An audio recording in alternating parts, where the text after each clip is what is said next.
Good morning student. நம்ம இன்றைக்கி engineering graphics ஒன்றுக்கான board கொஸ்டின்ஸை பார்க்க போகிறோம். இப்போ சப்ளிமெண்ட்ரி எக்ஸாமினேஷன் நம்மளுக்கு வரப்போகுது. இந்த சமயத்தில் இந்த கொஸ்டின்ஸ் உங்களுக்கு ஒவ்வொரு டாபிக்ஸ்லேருந்து என்ன கொஸ்டின் ரிப்பீட்டடாக வருது அப்படிங்கிறத புரிஞ்சுக்கிறதுக்கு ரொம்ப சப்போர்ட்டிவாக இருக்கும். ரெலவெண்ட்டான டாபிக்ஸை என்னோட யூடியூப் சேனல் இஜி பை சிவாஹரிநாதன் அந்த சேனலில் ப்ளேலிஸ்ட்டில் டாபிக்ஸை சூஸ் பண்ணுறப்ப நீங்கள் கற்றுக்க முடியும்.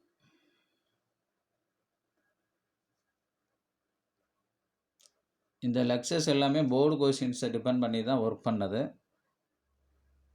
அதை நீங்கள் பார்க்குறப்ப டெஃபினட்டாக உங்களுக்கு எக்ஸாமுக்கு ரொம்ப யூஸ்ஃபுல்லாக இருக்கும்.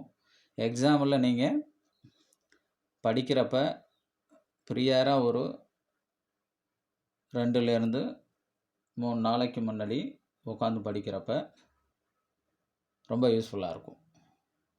ஒவ்வொரு டாபிக்ஸ்லேயும் பேசிக்ஸ் என்னங்கிறத முதல்ல புரிஞ்சுக்கோங்க. தென் அதுக்கப்புறம் ஒவ்வொரு சம்மாக சால்வ் பண்ணுங்கள்.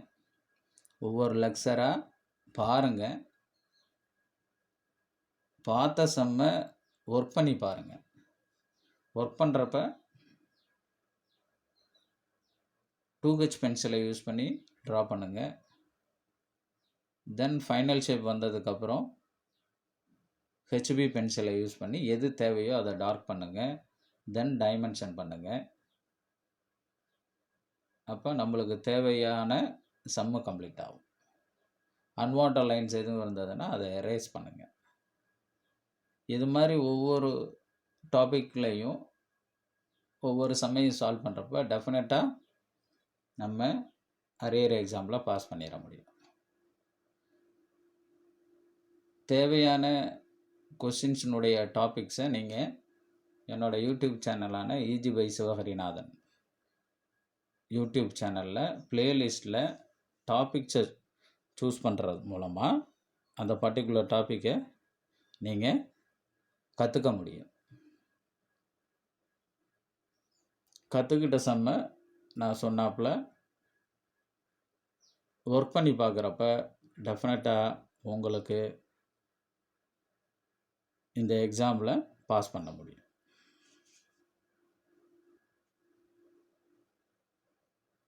சரி, இப்போ நம்ம கொஸ்டினுக்கு போவோம்.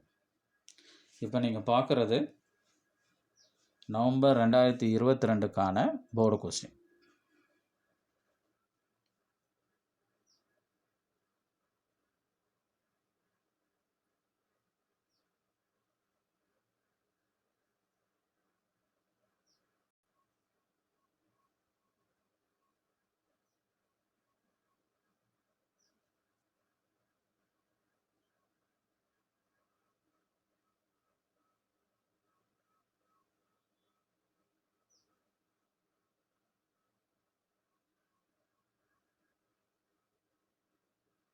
இப்போ நீங்கள் பார்க்குறது பிப்ரவரி 2022க்கான போர்டு கொஸ்டின்.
இப்போ நீங்கள் பார்க்குறது ஜூன் 2021க்கான போர்டு கொஸ்டின்.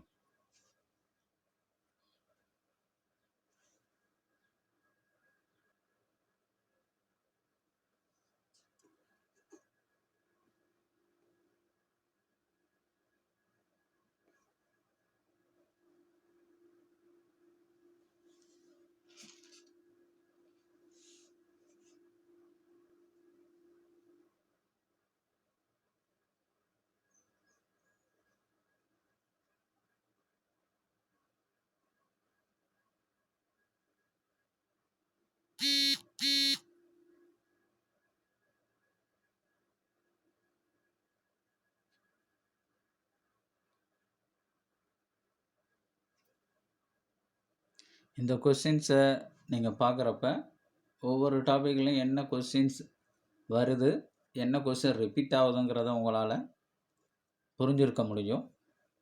அதே சமயம் இந்த அரியர் எக்ஸாமில் உங்களுக்கு இதுலேருந்து ஏதாவது சில சம்முக்கூடைய ரிப்பீட் ஆகலாம். அதனால்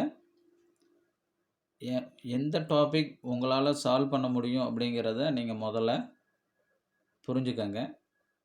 அதாவது எந்த யூனிட் நீங்கள் புரிஞ்சுக்க முடியுங்கிறத நீங்கள் டிசைட் பண்ணுங்கள்.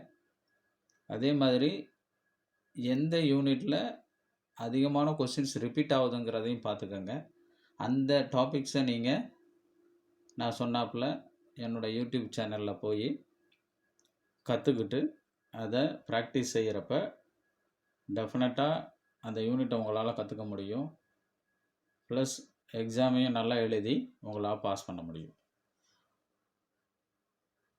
உங்களோட எக்ஸாம் நல்ல விதமாக எழுத என்னுடைய வாழ்த்துக்கள்.